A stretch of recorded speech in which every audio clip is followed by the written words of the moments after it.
Fala nação, bem-vindos a mais um vídeo no canal e hoje eu trago dois cortes, um do Rafael Sobis e outro do Mauro César Pereira.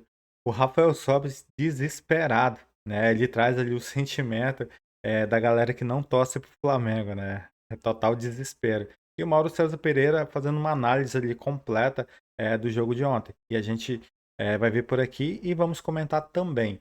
Mas antes disso, nação, se você não é inscrito no canal e gosta desse tipo de conteúdo, eu te convido a se inscrever, ativar o sininho e dar like nesse vídeo para poder fortalecer por aqui. Créditos ao canal UOL. O link vai estar aqui na descrição. Bora pro vídeo. Ei, tu aí que tá rindo da derrota do Flamengo. Vem cá. É inveja, né? É inveja. Eu sei porque eu também tô.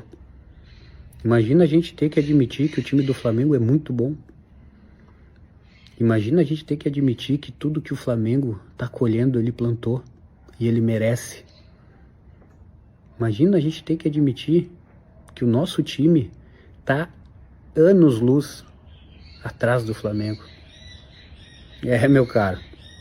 O Flamengo hoje mostrou, escancarou para nós o quanto vai ser difícil competir com eles. O Flamengo ficou muito próximo de cravar a bandeira do Flamengo como campeão do mundo, contra um dos times que mais encanta no mundo. É, meu caro, a gente tem inveja. E quando a gente olha para o nosso umbigo, a gente vê que a coisa tá feia para os nossos clubes, seja em organização, estrutura, ou simplesmente porque existe um Flamengo que tá nadando de braçada. Para doer mais ainda o nosso coração, o Flamengo vai seguir ganhando. A gente vai seguir sofrendo, e a gente vai seguir com inveja. E pior coisa que tem, pior sentimento que tem, é a gente rir de algo que a gente não consegue fazer. E a gente tem inveja. O Flamengo vai seguir forte. Que droga! Eu não sou flamenguista. Mas como um ex-jogador, essa é a verdade. Que comentário sincero, né? Eu acho que esse é o pensamento da galera que torce contra o Flamengo, né? É motivo de inveja, cara, porque o Flamengo ontem enfrentou o PSG, cara, igual para igual ali, né? Foi de dar orgulho pra gente. Pô, a gente levou a partida para os pênaltis, né? Contra um PSG que é acostumado a meter goleadas em times grandes da Europa, né? O Tottenham, o Bayern de Munique, o Bayer Leverkusen também, cara. E o PSG joga demais daquele jeito, cara, marcando pressão, dando sufoco no adversário. A gente conseguiu levar uma partida para os pênaltis contra o melhor time do mundo. Se não for o melhor time do mundo, é 1-2, né? Fica ali de igual para igual ali com o Bayern de Munique, né? Isso é um motivo de orgulho gigante, galera. Gigante. O investimento do PSG é 7, 8 vezes maior que o do Flamengo, com todo o dinheiro que o Flamengo tem.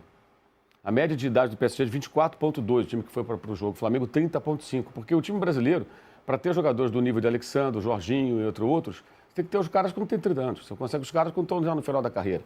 Eles contratam jogadores na flor da idade, jogador jovem, inteiro, com gás, atacantes que jogam e marcam e que decidem, né, muito mais do que os jogadores que você tem aqui à disposição do futebol brasileiro. E eu acho que tem uma coisa importante que é assim, a zoeira, a gozação, obviamente faz parte. Eu acho, como diz o André Rocha, nosso colega jornalista, uma coisa meio infantilizada, os caras que vão para o chat de um programa para ficar falando as coisas que você fala em um grupo de WhatsApp. No grupo de WhatsApp tem lá o cara que é rubro-negro, que você vai tirar o sarro, vai sacanear. Aqui a gente pode discutir futebol de uma maneira um pouco mais inteligente, mais adulta, né? O que se viu ontem está muito claro. Eu li uma frase em algum lugar assim, Flamengo mostra o seu real tamanho. Sim, é maior do que as pessoas imaginavam. E vi ontem um vídeo do Rafael Sobis, que hoje ele trabalha no Sport TV, né? Em que ele fala coisas bem sinceras sobre o sentimento de quem não é Flamengo depois do jogo de ontem. Alívio e inveja. Alívio porque o Flamengo não foi campeão desse negócio, né? Inveja porque o cara está vendo o seguinte, cara, o que o meu time, ele falou mais ou menos isso, está fazendo para se aproximar desse time aí. Gente, tirando o Palmeiras, não existe time do futebol brasileiro que consiga enfrentar o Flamengo se o Flamengo estiver minimamente organizado. A questão é, o Flamengo pode ser o Flamengo do Sampaoli, com um preparador físico que dá soco na cara do centroavante, e pode ser um time que está harmônico, com um bom técnico, trabalhando da maneira certa. E com potencial para melhorar, porque pode fazer, se o senhor Boto for competente, aliás, as bobagens que ele falou lá para o Diário AS merecem também um comentário daqui a pouco, né? Bobagem pela posição que ele ocupa, né? Declaração totalmente inadequada para um diretor de futebol de um clube. Mas, enfim, se ele fizesse contratações corretas, que ele não fez ao longo desse ano. O Flamengo teve só um centroavante, o Pedro se lesionou 2 vezes, quebrou o braço depois da lesão muscular. Ontem, claramente, sem condição, se esforçando para poder estar no jogo, pela relevância do jogo, para o clube, para a torcida, né? E não tinha outro centroavante. O centroavante que contrataram, o Juninho, não foi aprovado, está indo para o Pumas do México. Não contratou um zagueiro, o Flamengo, em dado momento, teve que colocar zagueiro da base, o menino não estava pronto, até quase queimou o garoto, né? E um goleiro também, para ser uma sombra para o Rossi, que fez, aliás, uma partida ruim. Né? Ruim. O Rossi, ele falha 2 vezes, no gol anulado e no gol do Kvaratskhelia, que ele amortece a bola para o jogador do PSG. Eu achei que o primeiro tempo aquém, mas depois, o segundo tempo diante, o Flamengo fez um jogo muito bom e poderia, claro, não acho que mereceria vencer. O PSG joga mais, jogou melhor, mas poderia ter vencido. Poderia ter vencido, teve chance. As 2 jogadas do Plata lá com o Pedro, a jogada que o Plata chuta por cima, a conclusão do Pedro que bate no zagueiro e sai, ali era a bola do jogo, para você tentar chegar a um 2-1. Ou seja, não só suportou o PSG, como teve perto não digo, mas teve chance de fazer 2-1. E vou fazer uma pergunta para vocês. Quantas defesas difíceis o Rossi fez no jogo? Não teve. Zero. Nem o goleiro deles também. Sabe quantas finalizações no alvo o PSG conseguiu desferir? 4 em 120 minutos. Sabe o que significa? O sistema defensivo do Felipe Luiz é muito bom. É muito bom. O time do Flamengo, ele ficou 40 jogos de 78, sei lá, na temporada, sem sofrer gol, mais da metade. E nesse jogo de ontem, gente, estamos falando de um time que meteu 5 no Tottenham outro dia, 7 no Bayer Leverkusen, 5 na final da Champions na Inter de Milão. Esse time chutou 4 bolas na direção do gol. O goleiro do Flamengo, que, aliás, uma frase boa que eu ouvi ontem foi: o Rossi fez mais bobagens do que defesas. E foi isso. Ele errou nos 2 gols, o validado e o anulado. E não fez nenhuma defesa difícil. Não teve grande defesa. Para o Marquinhos, ele também sai mal, né? Sim. Mas acho que o Flamengo saiu com uma imagem muito positiva, uma atuação muito boa e poderia ter tido um pouco mais de sorte e ter conseguido ganhar o troféu. Os pênaltis foram lamentáveis, evidentemente. A gente pode buscar mil explicações. Cansaço emocional, pode ser um pouco de cada coisa, cada um pode ser motivado, pode ter errado por um motivo diferente, mas foi uma lástima a cobrança de pênalti. E o PSG perdeu 2 ainda, né? Perdeu 2. Ainda assim, eles perderam 4 seguidos. Negócio bizarro. O pessoal estava lembrando ontem o Brasil e Paraguai em 2011, que o Brasil perdeu 4 também. Eu nem lembrava disso, mas é um negócio muito raro. Mas tirando os pênaltis, o primeiro tempo ficou aquém. Eu achei uma atuação muito boa e acho que mostrou uma força do Flamengo com relação a uma competição como essa, para mim, melhor do que a encomenda. Porque há uma diferença. É legítimo jogar, gente, de várias formas. Você pode jogar contra as cordas o tempo todo ali, só se defendendo. E você pode jogar de uma maneira que o adversário, que foi o que aconteceu ontem, te empurra para o teu campo, eu vou ficar com a bola, você vai ficar no teu campo, eu vou jogar aí dentro. E o PSG fez isso, e claro que ia fazer. Mas o Flamengo conseguiu, em alguns momentos do jogo, ter a bola, jogar, construir, sair jogando. Primeiro tempo não, mas depois conseguiu trabalhar melhor. Eu achei uma atuação muito boa. Aí tem 2 maneiras de ver. Você pode olhar como um adulto, como diz o André Rocha, um adulto infantilizado, que só fica repetindo essas coisas de troféu de igual para igual, essas coisas nem de 15 anos, que são bobas, né? E você pode olhar futebol de maneira séria. Eu repito, eu entendo que isso faça parte de gozação de amigos, agora no trabalho, no café, está sacaneando o outro ali, porque perdeu, porque não ganhou e tal, no grupo de WhatsApp lá da turma, tudo isso é compreensível. Agora, numa discussão minimamente adulta sobre futebol, o que se viu, na minha visão, foi algo muito diferente disso. E o que eu noto é uma preocupação na linha do que o Sobis falou lá nesse vídeo que eu vi hoje na rede social.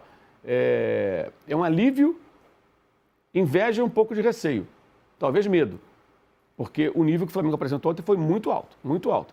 E se souber rejuvenescer o elenco à medida que vem em cada janela, contratando jogadores mais jovens, mantendo alguns que estão mais veteranos, mas mesclando um pouco mais. E o Flamengo precisa de quê? De jogadores que no ataque, o Plata ontem fez a grande atuação, mas não decide. O jogador de frente, para jogar da maneira que o Flamengo joga, ele tem que trabalhar sem a bola, colaborar com o time, correr para trás, mas tem que ter poder de decisão, como os grandes atacantes europeus fazem. E esses caras não decidem. O Plata não decide, ele não faz gol, ele não dá passe. Jogou muito bem. taticamente, coletivamente, mas não consegue ser um jogador decisivo. Então o desafio deles é fazer com que esses caras ou mudem o perfil ou ter outros jogadores que façam isso. E o Boto não pode passar um ano, né, sem contratar um centroavante, sem contratar um goleiro reserva para botar a sombra no Rossi, goleiro bom, né, que possa disputar a posição de fato, e um zagueiro. Ontem, por exemplo, repito, o Pedro, ontem tinha torcedor do Flamengo criticando o Pedro. Cara, o cara jogou machucado, ele não ia jogar ontem, nunca. Esse rapaz voltou de uma lesão de ligamento cruzado em 2025, com 7 meses. Essa lesão demanda 9, 12 meses para o cara voltar a jogar futebol profissional. Ele voltou em 7, um tempo recorde. Ele quebrou o braço, ficou fazendo todo aquele trabalho, ele sofreu lesão muscular, se esforçou para jogar. E ontem, a jogada do pênalti, ele participa. Tem a jogada de pivô dele que dá sequência ao lance e depois é marcada a penalidade máxima. Ou seja, ele ainda colaborou, mas ele não tinha condições de dar pique. E houve momentos do jogo que o PSG encurralou o Flamengo mandava a bola longa, ele não tinha como correr. Ele, além de não ser um jogador veloz, se ele fosse dar 4, 5 piques, ele estava arriscado a estourar o músculo de novo. Aí, de repente, fica 2 meses parado, só volta em fevereiro, você perde o jogador para o começo da temporada que vem. Então, acho que ele fez o possível, né? Fez o possível. Acho que a culpa é de planejamento. Faltou você ter um centroavante ontem saudável, um outro bom jogador, o clube com dinheiro para contratar, para ocupar esse espaço. E mesmo sem ele, o Flamengo ganhou os títulos importantes no final do ano. Eu acho que mostra ainda mais o valor do trabalho do Felipe Luiz, que mexeu muito bem na equipe, de forma corajosa, tirando os volantes que estavam pendurados. Os volantes que entraram bem, especialmente o De La Cruz, que fez um bom jogo, muito bom jogo. Agora, os pênaltis foram terríveis, né? Os pênaltis foram a nota baixíssima na atuação, que foi muito boa. Eu achei a atuação muito boa. Eu repito, você pode olhar isso do olhar do torcedor aliviado, que torce para outro time, e ficar com essas bobagens, essas frases bobas e tudo, que eu acho que é uma coisa extremamente infantil, que vale na gozação. Agora, numa análise séria, gente, entendeu? Isso aí realmente está muito claro. Foi um jogo muito bom do Flamengo, uma demonstração de força, e agora depende muito de você ter continuidade. E a primeira providência é renovar o contrato do técnico, o que ainda não aconteceu. Tarefa do seu Zé Boto, evidentemente, com o presidente, que é o BAP. Galera, eu vendo o desespero do Rafael Sobis, eu vejo que é esse sentimento que a galera que não torce pro Flamengo tem, né? E ontem teve um contraste gigante. Depois da final da Copa Intercontinental, teve ali a final da Copa do Brasil, cara. Corinthians e Vasco. Que jogo horrível. Que jogo horrível. Tomadas de decisões horríveis. Cara, horrível, horrível. E aí a gente consegue enxergar ainda mais o tamanho do Flamengo, né? O que o Flamengo fez, né? Para chegar nesse patamar que tá hoje em dia. E assim, não é hora de achar culpados, né, galera? Porque eu vi várias pessoas falando ali do Felipe Luiz, falando do Pedro também, né? Falando que o Felipe Luiz tirou os melhores batedores de pênalti. E, cara, sendo bem sincero, tu acha que o Flamengo iria para as penalidades se o Felipe Luiz não tivesse feito essas substituições? Né? O Felipe Luiz renovou o gás do Flamengo. Se não fosse isso, possivelmente o PSG iria fazer um gol ali, né? E iria ganhar no tempo normal, né? Com certeza, né? Porque naquele momento o PSG estava muito em cima. Era questão de tempo o PSG fazer gol, né? E com essa mexida, o Flamengo subiu demais, o Flamengo melhorou, o Flamengo teve a oportunidade de fazer o gol, né? Mas como o Mauro César falou, o Plata é muito bom jogador, cara, mas ele não decide jogo. Ele erra muito, a tomada de decisão dele é horrível, né? Aquela bola lá que ele teve, cara, se ele dá um balãozinho por cima do goleiro, ele faz gol, né? Mas são coisas que a gente não pode esperar do Plata, né? E assim, o Boto tem que ir no mercado e trazer jogadores com poder de decisão. Se a gente tivesse um jogador com poder de decisão naquele momento, possivelmente o Flamengo ia ganhar, né? Porque o Pedro fez muita falta, cara. Se o Pedro tivesse iniciado aquele jogo, se o Pedro não tivesse tanto azar de se machucar tanto, a história poderia ter sido outra, né? Porque o Pedro, ele é um finalizador nato, ele decide jogos. Mas infelizmente ontem ele não estava 100%, né? Agora falta o seu Boto renovar com o Felipe Luiz e contratar jogadores certos para cada posição, um goleiro, um atacante, zagueiro também, fazer um planejamento bem feito para 2026. Então é isso, nação. Espero que vocês tenham gostado desse vídeo. Se você não é inscrito no canal e gosta desse tipo de conteúdo, eu te convido a se inscrever, ativar o sininho e dar like nesse vídeo para poder fortalecer por aqui. Tamo junto, nação. Valeu!